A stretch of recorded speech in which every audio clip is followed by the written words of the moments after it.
Welcome. Good morning, Vuyo, and good morning, Leanne. Thank you for joining us this morning. Now, 11 million jobs to eliminate poverty by 2030. It's quite a big challenge, isn't it? It's a big challenge, but I think it's a challenge we must recognize as being very, very important. The 11 million jobs is premised on the fact that we want to get most South Africans in employ. I think it's the same kind of challenge faced by leaders across the world. Whether you look at the events that unfolded in North Africa just recently, or the events currently unfolding in Europe, the pressures in the United States, all are focused on the same issue. And I think it's necessary for leaders to understand the importance of creating employment, especially for young people. That's what we're responding to. I think in broad terms it would confirm the numbers in the New Growth Path, but we're taking a longer horizon to 2030, hence the 11 million. Now, Minister, what are the sectors that are going to drive job creation over this period? So over the next 19 years, where are these 11 million jobs going to come from? I think one must take a step back from the jobs, Vuyo, and recognize that the country is somewhat broken. I think we all live in our own little corners, doing our own little thing. Wealthy people in one place, the poor ignored. And I think the message is that we need an active citizenry and the involvement of all South Africans. It was a kind of sense that obtained from 94 when democracy first came. There was a sense of Masakane, but the Masakane was replaced by pay your bills and then the poor were ignored. We need to change this. The report speaks of the need for a paradigm shift. Citizenry that's active in their own lives, leadership that takes an interest not just at national government level but throughout society, including within communities, and then the enablement of people to be able to act out their own interests in their lives. So it's a change not just of what government provides, but in the way in which we interact. So it's not a government that delivers, but a government that facilitates. That's a big, big change, but we believe it to be necessary and possible. One of the issues that has been raised about creating jobs in South Africa has always been this conversation about hiring and firing, about creating an investor-friendly climate. What would you say in terms of the plan are the key elements that will drive this investor-friendly climate? Vuyo, there are few clear proposals that would have to be worked out with all players in the economy.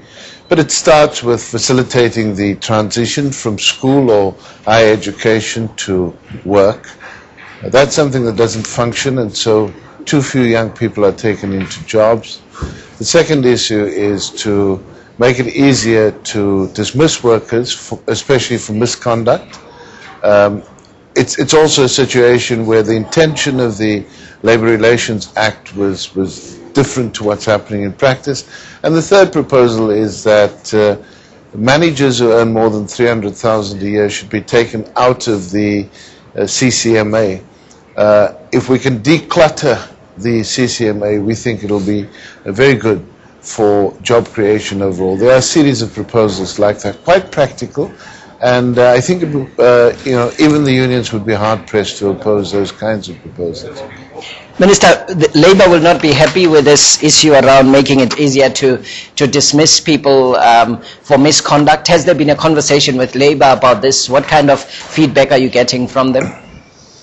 Look, there hasn't been a very detailed conversation, but I think that I want to urge you and others in the media not to first raise the bar and say Labour is going to be unhappy. I think that Labour must demonstrate that their interest is in the lives of good people in society. If there's misconduct, unions shouldn't just rise to the occasion and defend workers. There used to be a time in this country where if a worker were guilty or even prima facie charged with dishonesty, for instance, the union would never rise in support of that worker. That's a time we'd like to see return, so that we can separate out issues that happen in the economy from misconduct, where people expect the unions to protect them regardless of how they've conducted themselves. I know in the beginning, Minister, you said that some of the detail has to be fleshed out with interested parties and stakeholders and that. But what are the incentives? How do you see this economy in terms of the planning and the process going forward, attracting more and more people to invest in the economy, invest financially, invest in terms of their talent, and really stay here for the long haul? I think one of the issues that we need to pay attention to is that South Africa is a great country. We need to start that, we need to believe that, and we need to act that out. South Africa is a great country. But it'll only be great if all its people find a place in this wonderful sun of ours. And we need to create those opportunities. I think it's also important to say to all South Africans, especially those who believe that they've got options to move out of the country, that so many parts of the world are living through the same kinds of challenges. This is the moment where we can turn it around and create an example to the rest of the world, an example of coexistence, and an example of participation for everybody. And that's what we have to drive at. So it means that we must bring all South Africans into play, and the issue of leadership that would be embracing of all South Africans is fundamentally important right now. Minister, just finally, what's the way forward now in terms of the plan? When is it going to cabinet? What are the other steps that are to be undertaken until it becomes formally the country's plan going forward? The plan has already been discussed at Cabinet. I think that it now needs to be discussed in departments, and Cabinet needs to recall a discussion. But the President, having received it on behalf of South Africans on Friday, would want us to take forward the discussion.